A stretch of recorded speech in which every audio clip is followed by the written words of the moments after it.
Muy buenas tardes. Hoy día jueves 11 de mayo, 4 días después de la elección del Consejo Constitucional, nos encontramos un nuevo capítulo de Unholster Labs y tenemos hoy día el agrado de tener con nosotros a Juan Pablo Lavín, fundador, socio, gerente general, creador de Panel Ciudadano, una de las grandes empresas de encuesta que ha monitoreado la opinión pública, y la idea hoy día es conversar un poco sobre cómo vemos y qué lecciones sacamos de la elección de los consejeros constitucionales.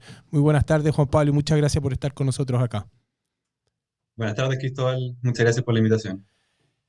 La gran sorpresa, o no tan sorpresa, porque ustedes ya habían dicho anteriormente, ¿no es cierto?, que los republicanos iban a tener muy buen resultado, fue la magnitud y la distribución, ¿no es cierto? Eligieron 23. Consejero, ¿cómo ves tú el resultado? ¿Qué es lo que te llamó a ti la atención? Bueno, de las cosas que me llamaron más la atención es, bueno, como decías tú, nosotros proyectamos que Republicanos iba a sacar más consejeros y mayor votación que Chile Seguro, o sea, que todos los partidos tradicionales de derecha juntos, pero proyectamos 18 y sacó 23. Eh, Algo muy relevante con respecto a esa misma predicción y que me llamó la atención es lo bueno que es el CERVEL como un nuevo proxy a la cantidad de votantes. Antes, cuando había voto voluntario, nosotros preguntábamos por interés y el muy interesado, bastante interesado, tenía mucho que ver con cómo se daba la votación después, la tasa de participación. Nosotros preguntábamos muy interesado desde que cambió a voto obligatorio. eh, el interés ya deja de ser un proxy. De hecho, sobre todo las elecciones con voto obligatorio, que fue el plebiscito pasado y tenían un interés bastante menor que en ocasiones, en votaciones pasadas, y eso no tenía que ver con la votación que realmente se daba. Y eso es porque gente que va a votar obligada rechaza sobre todo a los políticos y vota en contra de, en el caso del plebiscito 2022, la Carta Fundamental que se presentó, y en este caso 2023, de la gente que ostenta o que está más en el poder. O sea, es como un voto de protesta, por decirlo de alguna manera. ¿Y tú crees que en esa misma línea el voto nulo blanco es un voto de protesta? Porque lo que nosotros vimos en los resultados y el modelo que aplicamos es que es más grande el voto nulo blanco en los jóvenes menores de 35, Ujú. y mucho más bajo en los mayores de 35, más alto nombre que en mujeres. ¿Cómo interpretas tú el voto nulo y blanco? A nosotros con lo que nos pasaba en una encuesta, esto podría ser el no sabe y el no votaría. eh, por ejemplo, encuestamos el 1 de mayo, nosotros y nos salió un 35% en no sabe y no votaría. Y luego, en esa misma semana, ya el 6 de mayo, o sea, el día antes de la elección, como ya se olía este como perfume de tsunami republicano, volvimos a medir y vimos que este no sabe y no votaría bajó 9 puntos, y eso se distribuyó entre republicanos, o sea, mayormente entre republicanos, y seguía un 26% en el no sabe y no votaría, que nosotros creemos que ese es el nulo, digamos. Eh, a esos mismos nulos le preguntamos por qué anulaban, ¿ya? Este ejercicio lo hicimos antes y después, o sea, ya estamos a 4 días de la votación y lo volvimos a preguntar. ¿Y qué, Perdón, ahí se qué, pegó, ¿no? sí, ahora sí. ¿Y qué te salió en esa pregunta antes y después? Bueno, nos salía lo, lo mismo que uno intuye, que en el fondo hay un desagrado, un descontento gigantesco con el político, con el establishment en general. Eh, nosotros hicimos abierta esa pregunta, entonces se nota mucho la respuesta de igual hay que ir a trabajar mañana, por ejemplo. Que eso como que simboliza que se sienten fuera del sistema y estas votaciones en verdad tienen poco que ver con su rutina diaria, les va a cambiar poco la vida, por lo tanto no se sienten pertenecientes a esta votación o a esta elección. Entonces, un voto más de rechazo que de desinformación.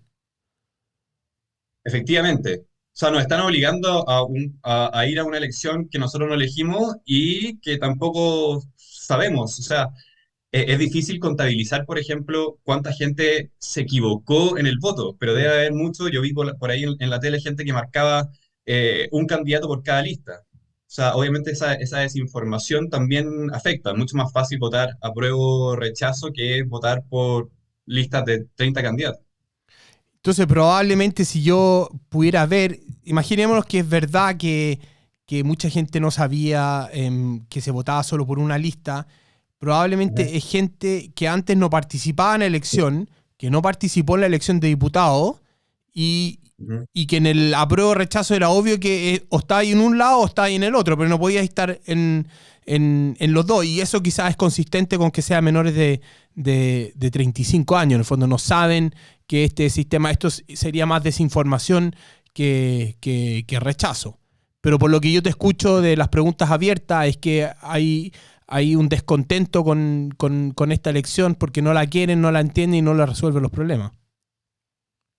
De todas maneras, tiene mucho que ver con esto que de hecho va a ser un trabajo que va a tener que hacer el Consejo, de tratar de sintonizar un poco con las prioridades de hoy o con el diario vivir o la rutina de la gente, porque sienten que es un proceso ajeno a ellos.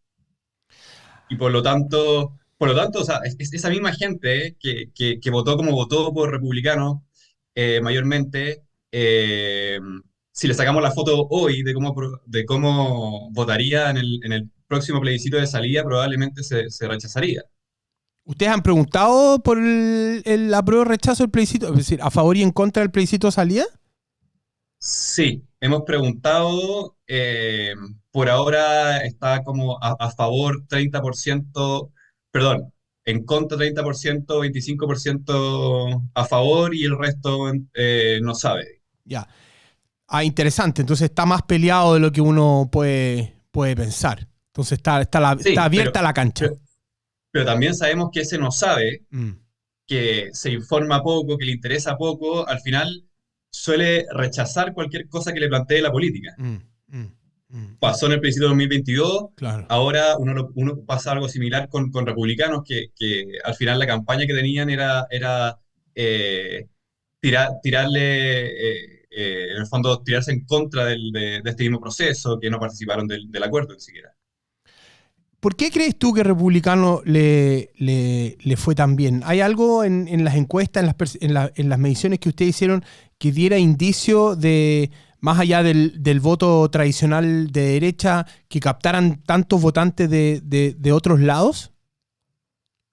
Bueno, nosotros tenemos la suerte o en verdad ventaja de que desde el plebiscito de salida empezamos a trabajar en una muestra distinta que es como esta gente que vota obligada. O sea, fueron 5 millones de votantes aproximadamente que se sumaron desde que empezó el voto obligatorio y que piensan, sienten, proyectan, se incentivan por cosas totalmente distintas al resto de la población. Es como una mitad de Chile. De hecho, trabajamos algo de esto contigo, Cristóbal, como una mitad de Chile que ha pasado silenciosa por Mm, estudios de opinión porque no mm, participan de esto. claro. De hecho, nuestra muestra está subrepresentada y nosotros tenemos que ponderarla de cierta manera para darle el peso que realmente tiene en la sociedad. Y son estos votantes, 5 millones de votantes nuevos, los que se están aliando en este caso particular con republicanos, porque tiene que ver con, similar a lo que hablaba antes, en el fondo, estar muy en contra del gobierno, estar en contra o tener una mala visión de lo que está pasando en el país, eh, no creer mucho en consensos, en el fondo ser como un poco más duro o consistente en el pensamiento. por ejemplo, los consensos, las negociaciones, que en verdad son propias de la política, a esta gente no le parecen porque lo ven como la cocina que se arreglan entre ellos y solo salen beneficiados ellos. Mm. Entonces, cosas de ese estilo, en este minuto sintonizan con republicanos, también lo hicieron con el Partido de la Gente en su minuto, pero se empezó a caer al final. Sintonizan con ellos, pero no es que sean votos ideológicamente de ellos en ningún caso. Nosotros proyectamos, es difícil proyectarlo a ciencia cierta, pero por los datos que tenemos, que el voto ideológico de republicanos que se dio en esta elección está en torno a la mitad de lo que realmente sacó.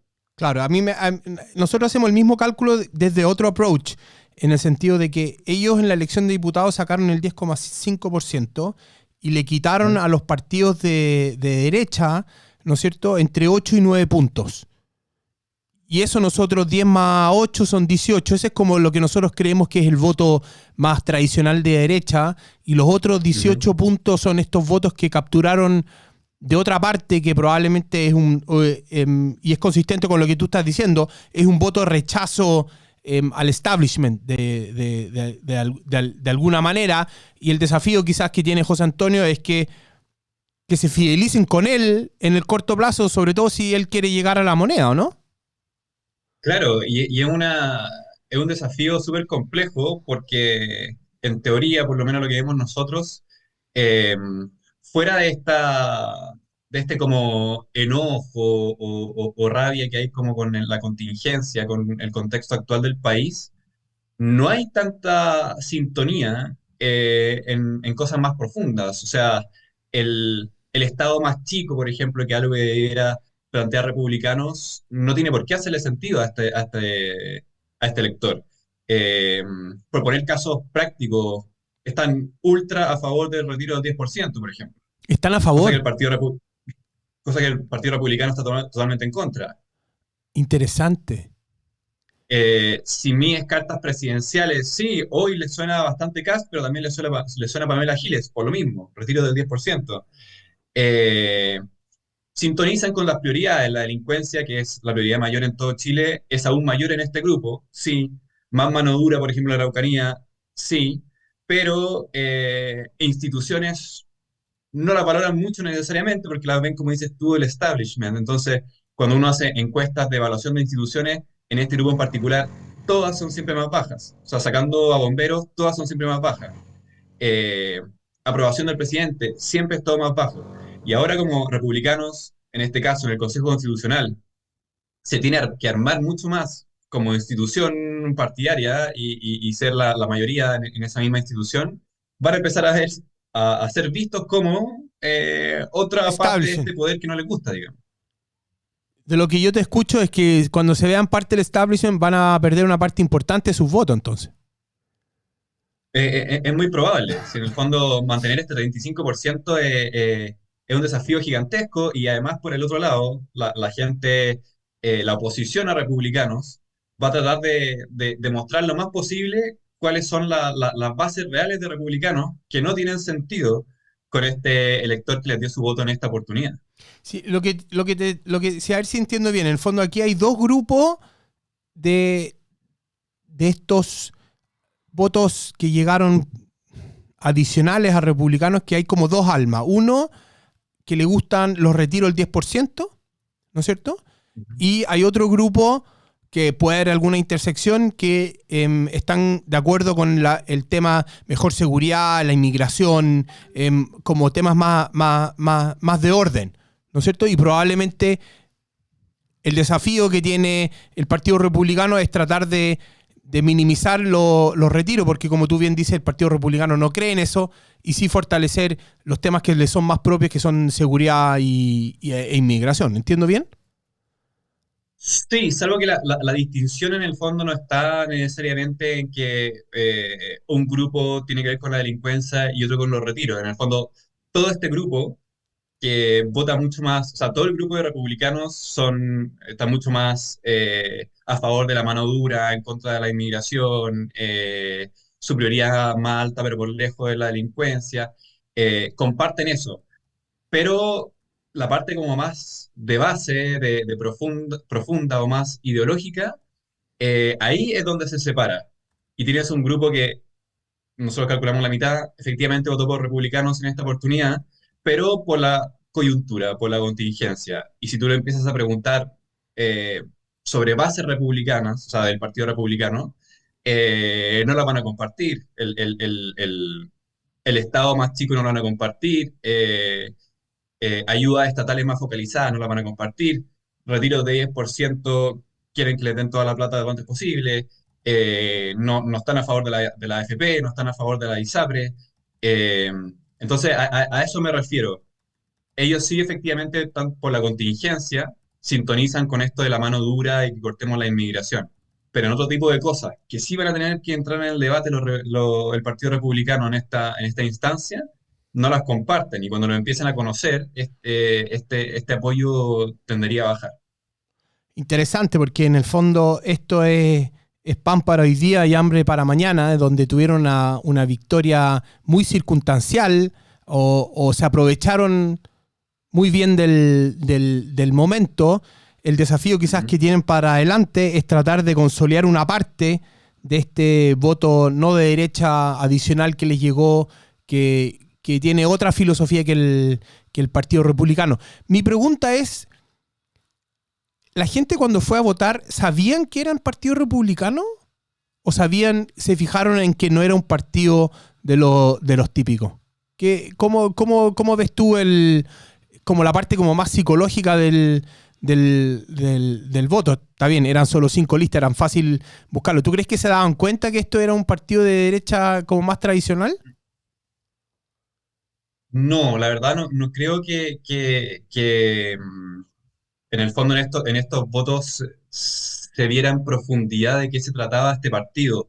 Sí, de que era el que estaba más en contra del gobierno y el más crítico y el que hablaba de solo quedamos nosotros, solo queda republicano, que en el fondo es remarcar esto mismo. Nosotros somos distintos al resto, a nosotros no nos ha tocado todavía, súmate a nosotros a cambiar la contingencia actual, digamos. Entonces, como que por ahí va ese voto más que en el fondo sabían bien lo que era republicano. Tiene mucho esto de que eran nuevos candidatos, Mm, gente que no conocían. mm. Eso sumó mucho. ¿Y tú crees que si el Partido Republicano y José Antonio se la juega por una nueva constitución, llega a un acuerdo con los partidos más del establishment para sacar un texto y llamar a aprobar, ¿eso le suma al Partido Republicano en términos de estos electores? ¿O estos electores van a decir, ah, no, son lo mismo de siempre y por lo tanto voy a rechazar igual y chao con el Partido Republicano? Yo creo que, bueno, de todas maneras es lo que tiene que hacer José Antonio Cast, en el fondo por su... O sea, Cristóbal, ¿me puede dar un segundo que me está metiendo mucho ruido acá atrás? Dale.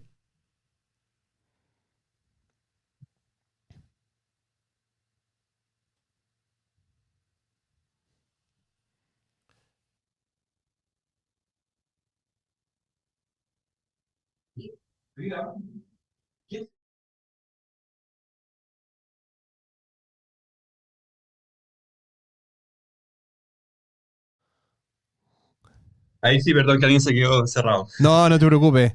Cosas que pasan cuando De- uno hace podcast por Zoom. No es la primera y no va a ser la última vez.